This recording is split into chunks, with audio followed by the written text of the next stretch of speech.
बोलिए भारत माता की। जरा जोर से, भारत माता की, भारत माता की, भारत माता की। आज के इस जन आशीर्वाद यात्रा के प्रारंभिक कार्यक्रम में मंच पर उपस्थित हमारे मध्य प्रदेश के यशस्वी मुख्यमंत्री सम्मानीय शिवराज सिंह चौहान जी, हमारे प्रदेश के जुझारू अध्यक्ष श्री वी.डी. शर्मा जी, हमारे इस चुनाव प्रबंधन को देख रहे भारत सरकार में मंत्री नरेंद्र सिंह तोमर जी, भारत सरकार में मंत्री श्री ज्योतिरादित्य सिंधिया जी, हमारे राष्ट्रीय महामंत्री कैलाश विजयवर्गीय जी, प्रदेश के प्रभारी मुरलीधर राव जी, हमारे राज्य मंत्री फग्गन सिंह कुलस्ते जी, गणेश सिंह जी, सतीश शर्मा जी, लक्ष्मीकांत वाजपेयी जी, विजेंद्र प्रताप सिंह जी जो यात्रा के कार्य देख रहे हैं, संयोजक हैं, मंच पर आसीन सभी मंत्रीगण, हमारे सांसदगण, विधायकगण और पार्टी के वरिष्ठ पदाधिकारी और प्रभु राम के तपोभूमि पर एकत्र आए देवियों और सज्जनों, जो जन आशीर्वाद यात्रा में जन आशीर्वाद देने के लिए आए हैं, और मीडिया के मेरे साथी, प्रिंट मीडिया और इलेक्ट्रॉनिक मीडिया के मेरे साथी, ये मेरा सौभाग्य है कि मुझे प्रभु श्री राम के तपोभूमि पर आज इस जन आशीर्वाद यात्रा के शुभारंभ के अवसर पर यहां आने का सौभाग्य प्राप्त हुआ है। यह जन आशीर्वाद यात्रा, ये भारतीय जनता पार्टी के पिछले कई वर्षों से चल रहे अथक प्रयास, संकल्प, तपस्या और समर्पण का विषय को जनता तक पहुंचाने का संकल्प लेकर के हम सब लोग चले, और इसीलिए इस जन आशीर्वाद यात्रा में 10,500 किलोमीटर का सफर करके 5 स्थानों से 230 विधानसभाओं में मध्य प्रदेश की जनता का आशीर्वाद लेकर के जो काम हमने गरीब कल्याण के लिए किया, जो काम हमने महिला सशक्तिकरण के लिए किया, जो काम हमने किसानों के कल्याण के लिए किया, जो काम हम लोगों ने युवाओं के उत्थान के लिए किया, जो काम हमने समाज के हर वर्ग को सशक्तिकरण के लिए दिया, उसको जन जन तक पहुंचाना और जन जन का आशीर्वाद लेना, इस मकसद से जन आशीर्वाद यात्रा की प्रारंभ की जा रही है। मुझे पूरा विश्वास है कि मध्य प्रदेश की जनता का पूरा आशीर्वाद हम सबको मिलेगा और उनके आशीर्वाद से हम इस सफल कार्यक्रम के माध्यम से आने वाले विधानसभा के चुनाव में फिर से कमल खिलाएंगे और मध्य प्रदेश की सेवा में फिर से जुट जाएंगे। यह भी मैं आपको बताना चाहता हूं। मित्रों, अभी कुछ दिन पहले भारत के यशस्वी गृह मंत्री ने एक रिपोर्ट कार्ड आप सबके सामने, मध्य प्रदेश की जनता के सामने रखा था।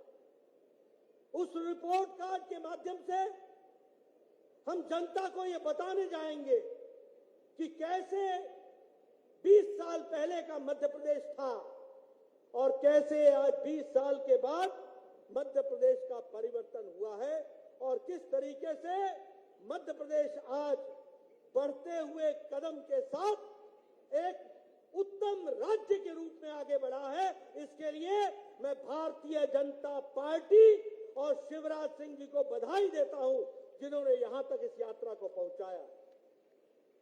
मित्रों, मैं आपको बताना चाहता हूं, मैं 1998 में 1998 में पहली बार प्रदेश में मंत्री बना था। उस समय मैं अपने प्रदेश में बहुत मेहनत करता था, लेकिन जब देश के आंकड़े आते थे तो उसमें कहा जाता था कि हम स्वच्छता में पिछड़े हैं, हम विकास में पिछड़े हैं, हम स्वास्थ्य में पिछड़े हैं, हम शिक्षा में पिछड़े हैं, हम महिलाओं के स्वास्थ्य में पिछड़े हैं। हर तरीके से हम पिछड़े हुए दिखते थे। तो मैं उस समय पूछा करता था कि भाई हम इतनी मेहनत करते हैं, मेरे प्रदेश के आंकड़े तो इतने उत्तम हैं, उसके बावजूद भी हम कैसे पिछड़े हुए हैं? तो बताया जाता था कि कुछ बीमारू राज्य हैं, बिहार, राजस्थान, मध्य प्रदेश, उत्तर प्रदेश, यह बीमारू राज्य विकास को नीचे खींच करके ले जाते हैं।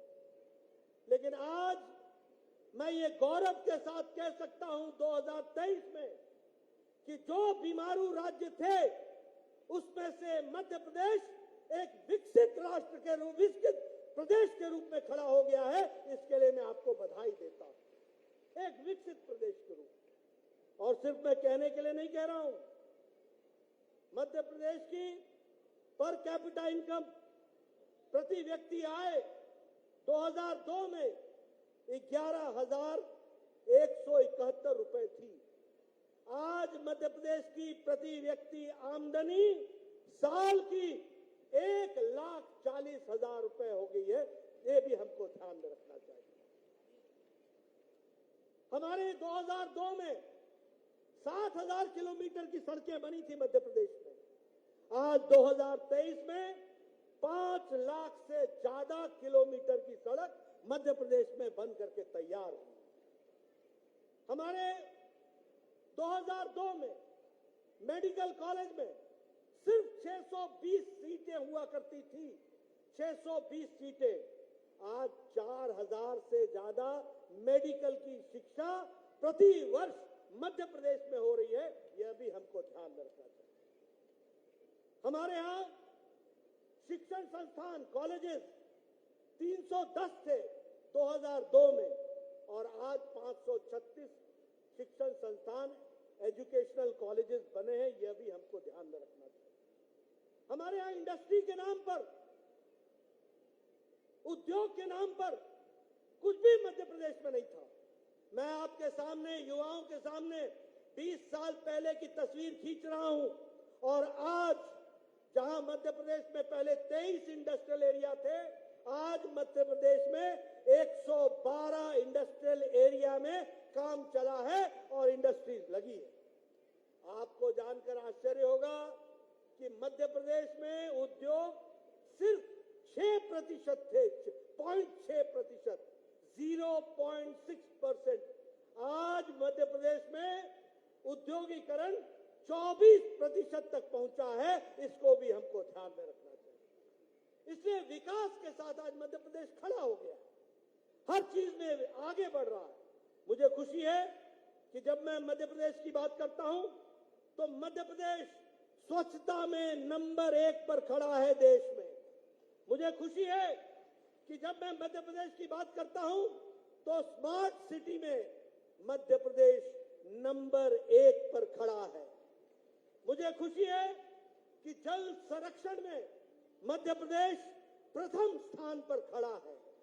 मुझे खुशी है कि प्रधानमंत्री स्वामित्व योजना में भी मध्य प्रदेश ने नंबर 1 की बाजी मारी है और नंबर 1 पर खड़ा है।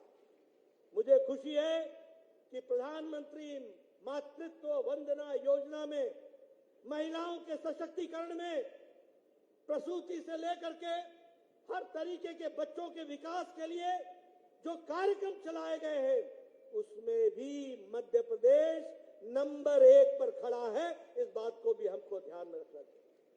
प्रधानमंत्री स्वनिधि योजना में भी मध्य प्रदेश नंबर 1 पर है, और प्रधानमंत्री आवास योजना में भी मध्य प्रदेश नंबर 1 पर खड़ा है। यह भी हमको याद रखना चाहिए।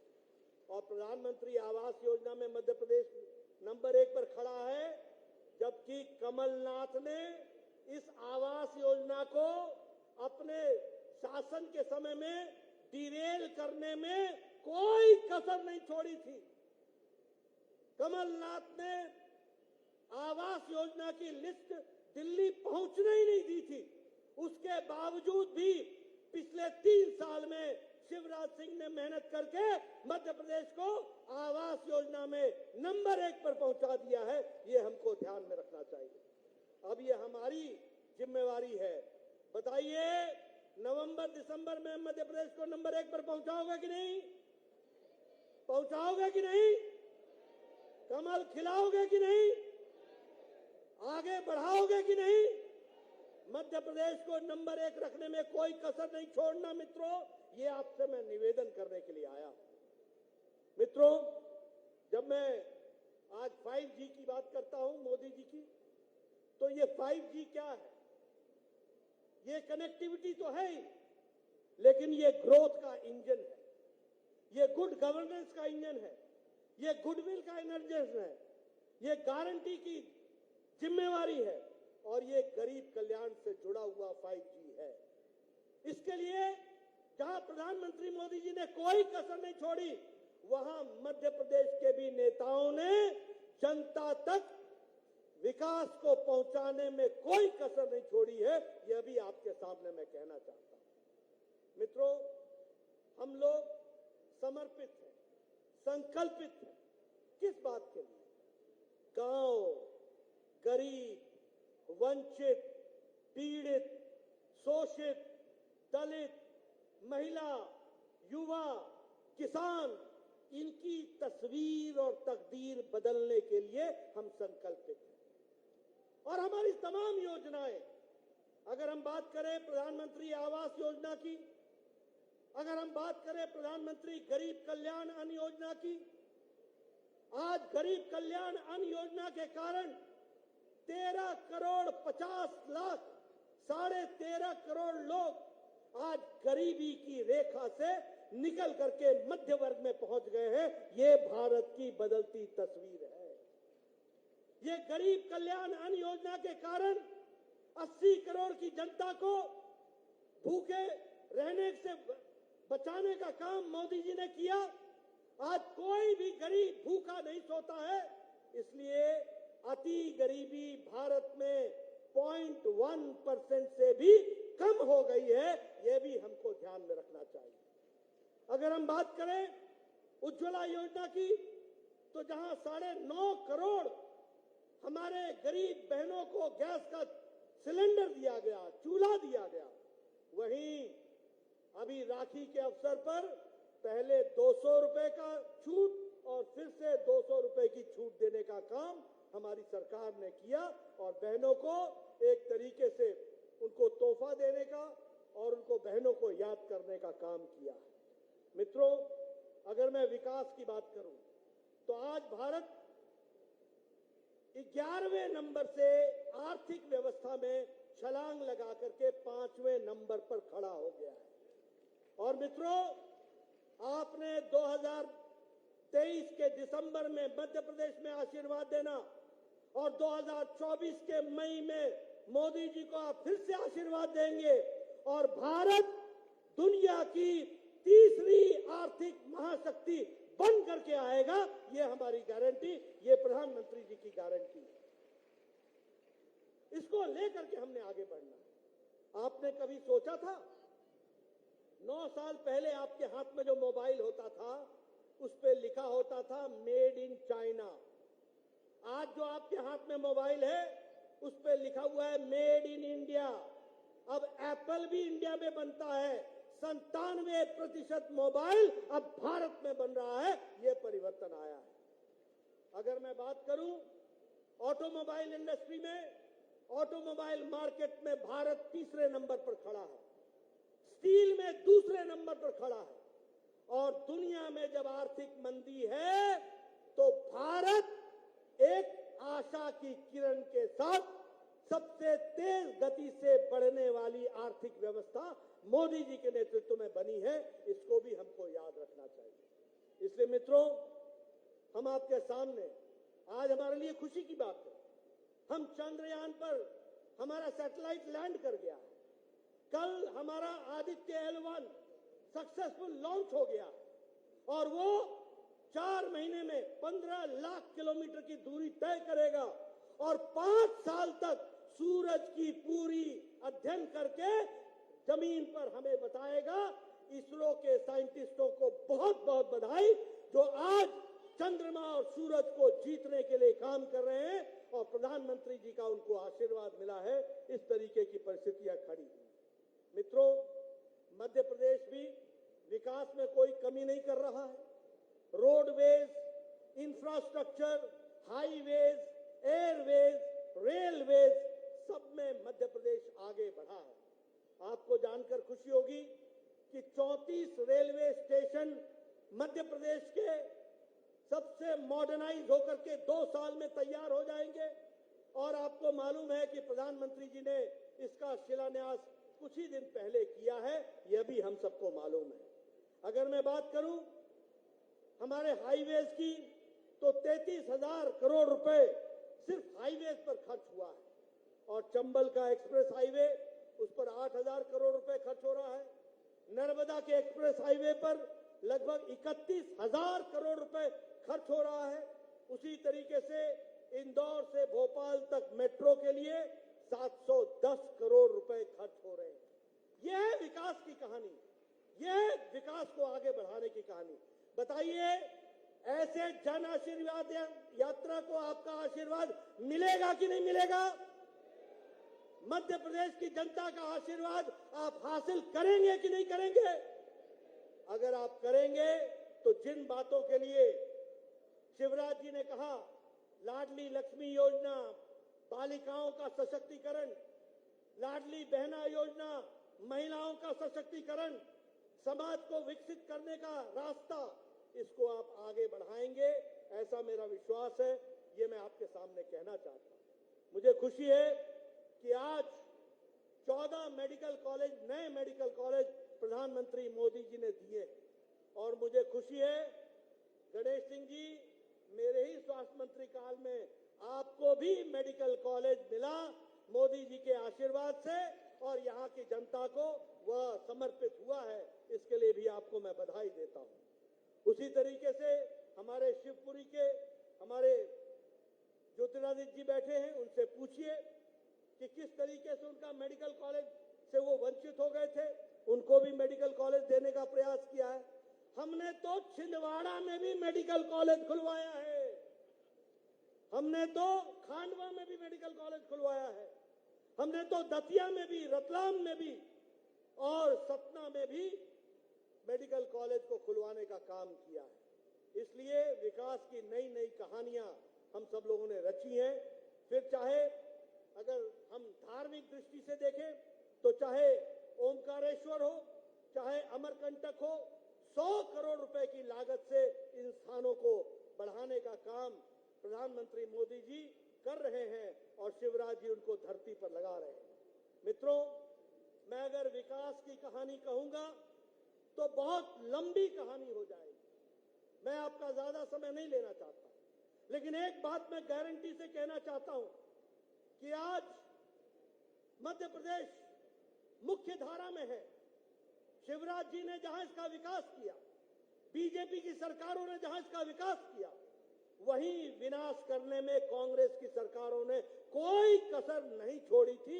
ये भी आपको ध्यान में रखना चाहिए। आपको याद है ना, कमलनाथ का, करपनाथ का की सरकार याद है आपको? आपको याद है कि नहीं है? आपको याद है कि नहीं है कि कमलनाथ की सरकार भ्रष्टाचार से युक्त सरकार थी? आपको ऐसी सरकार चाहिए क्या? आपको ऐसी सरकार चाहिए क्या?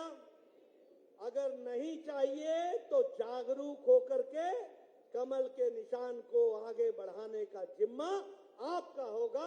ये आपको इसकी चिंता करनी पड़ेगी। मित्रों, अभी मैं जब यहां बैठा हूं, मेरे पीछे राजेंद्र शुक्ला जी बैठे हैं। कभी सोचा था कि 750 मेगावाट का जो सबसे बड़ा हमारा एशिया का लार्जेस्ट सोलर प्लांट वो कभी लगेगा? एशिया का। कहां लगा? मध्य प्रदेश में लगा। कहां लगा? रीवा में लगा। यह है प्रधानमंत्री जी के मध्य प्रदेश के प्रति सोचने का तरीका और उसको विकसित करने का तरीका। मित्रों, महिला सशक्तिकरण की बात करें तो 50% लोकल सेल्फ गवर्नमेंट में उनको रिजर्वेशन दिया गया। हमारे टीचर्स के रिक्रूटमेंट में उनको 50% की रिजर्वेशन दी गई और हमारे पुलिस के रिक्रूटमेंट में 33% की रिजर्वेशन महिलाओं को दी गई है। ये आज विकसित महाराष्ट्र मध्य प्रदेश को बढ़ाने का काम हमारी सरकार ने किया है कि कैसे मध्य प्रदेश विकसित हो सकता है और करना है, इसको हमको ध्यान में रखना चाहिए। मैं अंत में एक ही बात कहूंगा और वो बड़े दुखी होकर के और आक्रोशित होकर के आपसे मैं एक विषय की चर्चा करना चाहता हूं। मित्रों, हम लोग तो देश के काम में जुटे हैं। ये एनडीए का गठबंधन मोदी जी के नेतृत्व में पूरी ताकत से भारत को विकसित राष्ट्र के रूप में बढ़ाने के लिए लगा। लेकिन दुख के साथ कहना पड़ता है, एक ऐसे विषय के बारे में आपसे चर्चा करनी है जिससे सारा भारत आक्रोशित है, आक्रोश में है और उसके साथ साथ पीड़ा में। अभी मुंबई में कुछ परिवारवादी गठबंधन के सदस्य लोग इंडी अलायंस, घमंडिया गठबंधन, ये कौन सा अलायंस है? INDI alliance, INDI alliance, INDI alliance, घमंडिया गठबंधन, इसके लोग मुंबई में एकत्र हुए थे और वहां पर जब एक तरफ भारत को हम विकसित बनाने के लिए लगे हैं, जब हम लोग एक तरफ भारत चांद और सूरज को जीत सके इसके लिए लगा है, जब भारत आने वाले G20 में 8-9 तारीख को दुनिया के सबसे ताकतवर लोग भारत में पहली बार एकत्र आ रहे हैं और जब भारत की जय जयकार दुनिया में हो रही है, भारत की जय जयकार दुनिया मान रही है, तो ऐसे समय में ये घमंडिया गठबंधन वह हमारी संस्कृति पर, वो हमारे धर्म पर, वो हमारे संस्कारों पर बहुत गहरा आघात करने का प्रयास कर रहा है। और जब मैं ये कहता हूं तो मैं पूरी जिम्मेवारी के साथ कहता हूं कि ये जो इंडी अलायंस है, ये जो घमंडिया गठबंधन है, जो मुंबई में 3-4 दिन पहले एकत्र आए थे, इसका सबसे बड़ा घटक और सबसे मजबूत घटक डीएमके, जो तमिलनाडु के सरकार को मुख्यमंत्री स्टालिन, उसका बेटा उदयनिधि स्टालिन, वो उदयनिधि स्टालिन सनातन धर्म को समाप्त करने का उद्घोष करता है और कहता है कि हम सनातन धर्म को समाप्त कर देंगे, एबॉलिश कर देंगे, इस तरह की भाषा इस्तेमाल करता है। आप बताइए, ऐसे घमंडिया परिवारवादी इंडी अलायंस को रहने देने का अधिकार है क्या? रहने देने का अधिकार है क्या? क्या सनातन धर्म को हम समाप्त तो होने देंगे क्या? क्या हिंदू धर्म पर इस तरीके का आघात लगने देंगे क्या? ये मित्रों, और क्या कहता है उदयनिधि स्टालिन?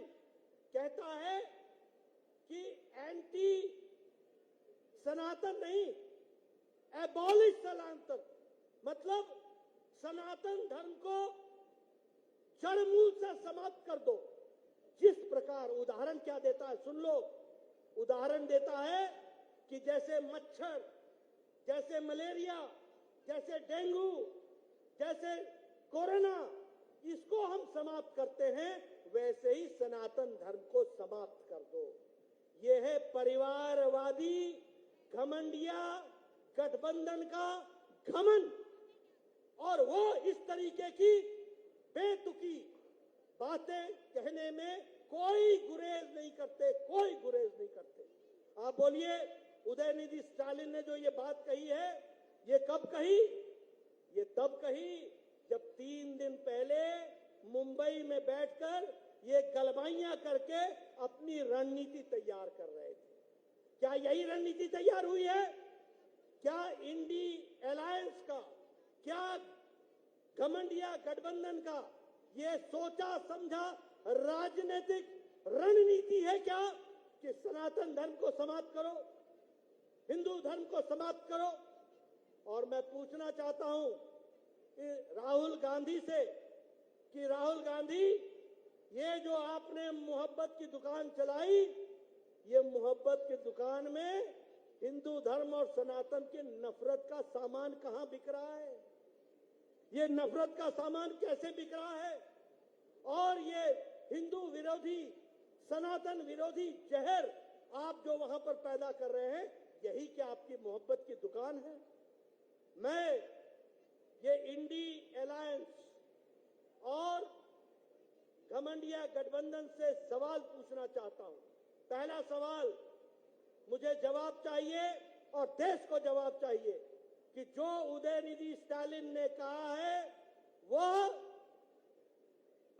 इंडी अलायंस का और घमंडिया गठबंधन का रणनीति का, राजनीति का हिस्सा है। क्या वह रणनीति बनी है? और क्या आपने मुंबई में यह रणनीति बना करके आप उतरे हैं?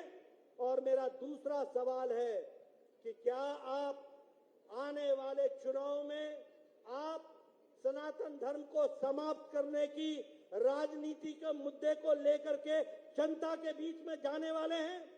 अगर आप जाने वाले हैं और अगर नहीं, आपने तय किया है कि कुछ भी भारत से जुड़ा हुआ हो, भारत की संस्कृति, भारत का संस्कार, भारत का सनातन धर्म, भारत की सोच, भारत का गौरवमय इतिहास, इससे आपका कोई लगाव नहीं है और आपकी मोहब्बत की दुकान नफरत फैलाने वाला कार्य कर रहा है, यह बात स्पष्ट हो जाती है।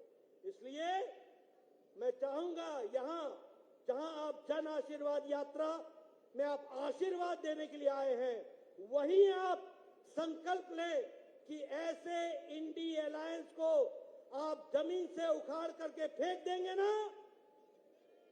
आप जमीन से उखाड़ के फेंकेंगे ना? फेंकेंगे ना? इनको रहने का अधिकार है क्या? ऐसी विचारधारा को रहने का अधिकार है क्या? ये राहुल गांधी की मोहब्बत की दुकान के बजाय नफरत फैलाने वाली दुकान को बंद करेंगे कि नहीं करेंगे? मित्रों, यही आवश्यक है और इसलिए आपको दो तरफ से काम करना पड़ेगा। एक, अच्छे काम को बढ़ाना पड़ेगा जो भारतीय जनता पार्टी कर रही है, और ये जो घृणा फैलाने वाले लोग हैं, जो सनातन धर्म पर आघात करने वाले लोग हैं, इनको घर बैठाना पड़ेगा और भारत देश को आगे मोदी जी के नेतृत्व में विकास के नए कीर्तिमान स्थापित करने में हम आगे बढ़ेंगे। इन्हीं शब्दों के साथ बहुत बहुत धन्यवाद। जय भारत, जय मध्य प्रदेश। धन्यवाद माननीय राष्ट्रीय अध्यक्ष जी, आपका प्रेरक उद्बोधन हम सब कार्यकर्ताओं को प्राप्त हुआ। अब मैं सतना जिले के अध्यक्ष जी से आग्रह करूंगा कि वो हम मंच पर विराजमान